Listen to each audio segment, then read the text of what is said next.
नमस्कार। आज की रीडिंग है फरियाद करना क्या ठीक है वो होगा।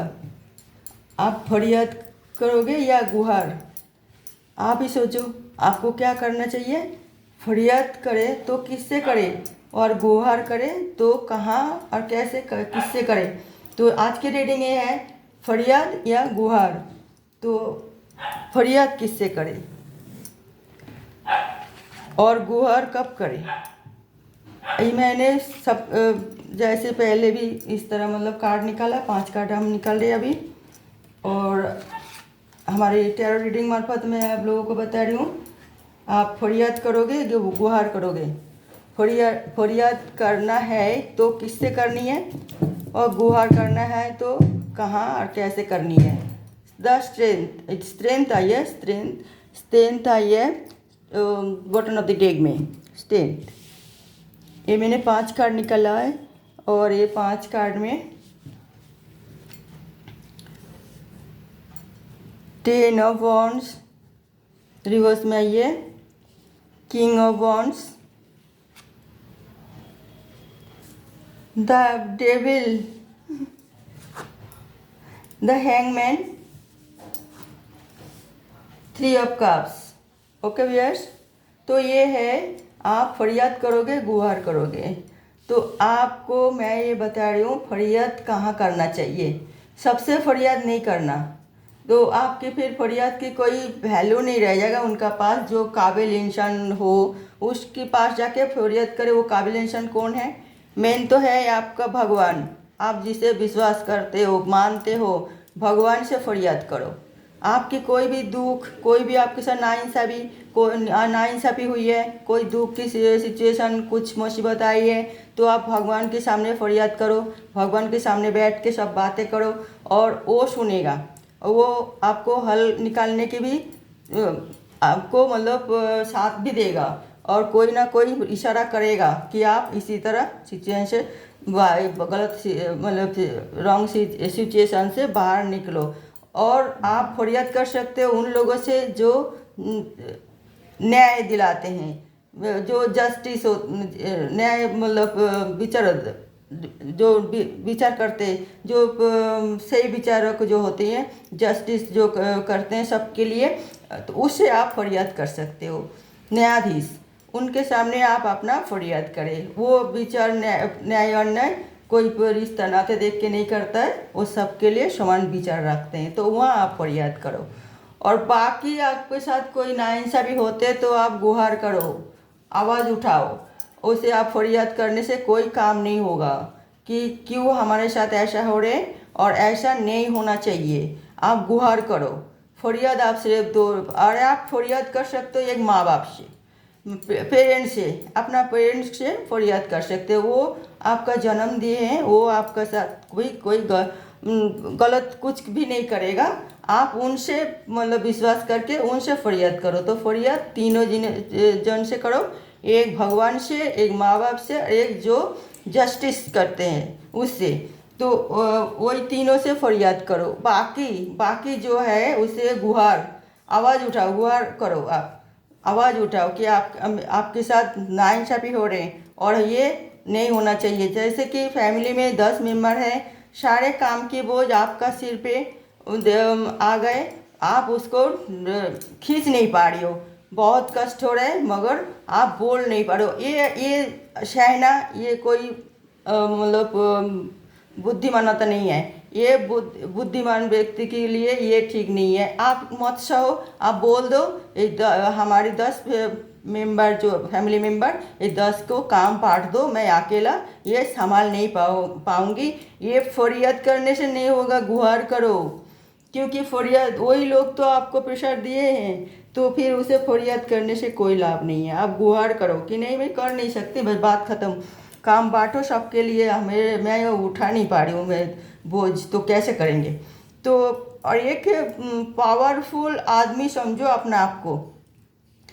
आपके अंदर सब मतलब चीज़ें मौजूद है, आपका ज्ञान है आपके अंदर, और आपके अंदर पावर है, आपके अंदर अच्छा सोचने समझने की बुद्धि है, आपको सारे काम करने की नॉलेज है, और आप बात भी अब अच्छे करते हो।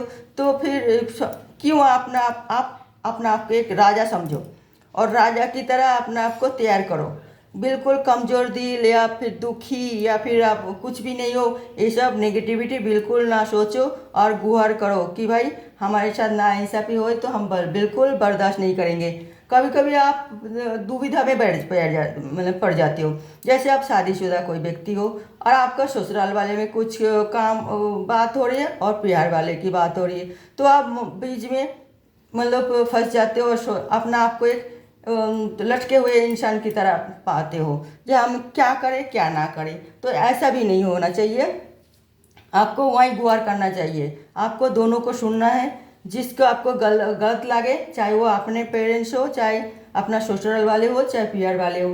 तो आपको हम ये जो रीडिंग कर रहे हैं, हम कोई लड़का लड़की के लिए नहीं कर, मतलब अलग अलग नहीं, मेल फीमेल के लिए अलग नहीं, सबके लिए ही है। मेल के लिए भी बोल रही हूँ, फीमेल के लिए भी मैं बोल रही हूँ, ये रीडिंग कर रही हूँ। तो आपको गुहार उठाना चाहिए कि इस तरह ये गलत हो रहे, चाहे वो ससुराल वाले हो चाहे पीआर वाले हो।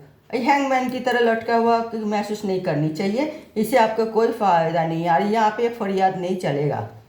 आपको गुहार करनी है कि देखिए आप हम दोनों को लिए वे पूजनीय और मान्यवर है। तो हम आप लोग आपकी सबकी बच्चे हैं, तो आप हमारे साथ इस तरह मतलब अच्छी मतलब उसमें से पेश आओ, अच्छी भावना रखो और अच्छी तरह हमें साथ दो, ताकि हमारे जीवन जटिल ना हो, हम महसूस ना करें और मशीन हो हमारे रास्ता, क्योंकि हमारे दोनों पेरेंट्स जो हमारे साथ है, ऐसे समझाओ। हैंगमैन हो के बैठने से कोई फ़ायदा नहीं है। और कभी कभी आप लोग जब कहीं पार्टी चली जाती हो, कोई मतलब उल्टा पल्टा काम करके जो पार्टी दे रहे हो और उसके वही पार्टी में ही कुछ गलत कुछ हो जाते हैं, तो आपको ये सोचना चाहिए कि जे नहीं, इसमें हम वो ऐसे पार्टी एक्सेप्ट नहीं करना चाहिए, आपको मना कर देना चाहिए कि वो पार्टी पर जाके आपको कोई लाभ नहीं, जहाँ पे आपका नुकसान हो। तो आप क्यों करते हो ऐसे पार्टी और फिर बाद में आप परेशानी में आ जाते हो। तो उससे आप इसमें तो आप फरियाद कुछ नहीं चलेगा ना, आपको गुहार करनी है। अरे बिल्कुल स्ट्रेट कट मना कर दीजिए, अरे वहाँ पे ये सब गलत काम होता है, हम वो पार्टी एक्सेप्ट नहीं कर सकते। हम काम काज वाले आदमी है, हमको जो भी है मतलब फिर हम पसंद नहीं है, हम काम काज ना भी करें तो कोई बात नहीं, हम स्टूडेंट हो तो भी कोई बात नहीं। और मगर हमें वो पार्टी पसंद नहीं है, वो पार्टी में सब उल्टा पल्टा काम होता है, हम नहीं जाएंगे वो पार्टी। माना कर दो, गुहार उठा, उसमें फरियाद क्या चलेगा, कुछ भी नहीं। तो फरियाद करते रहोगे तो यार दोस्त खींच के ले जाएगा, जान पहचान वाले खींच के ले जाएगी, तो वो ठीक नहीं है। तो ये सब जगह में आपको फरियाद नहीं चलेगा, गुहार करो। 10 strength bottom of the deck में आया 10 स्ट्रेंथ। देखिए बलपूर्वक कोई काम तो होते नहीं है। आप मैंने ये नहीं कह रहा गुहार करो तो बलपूर्वक गुहार करो, ना बिल्कुल ही नहीं। गुहार करो प्यार से कोई बहाना दे दो, कोई कुछ मतलब वो दिखा दो वजूहात कि भाई मैं ये अभी ये नहीं एक्सेप्ट कर सकती, मेरा ये परेशानी है। तो प्यार से बोलने से तो हर कोई मतलब उसे मतलब मान लेते हैं और फिर आपको कहेगा नहीं यार छोड़, ठीक है, और उसका प्रॉब्लम है, वो नहीं जा पा रही, ऐसा ही होगी। अगर वो गुस्सा होके या डांट के कहोगे तो वो तो ठीक बात नहीं है।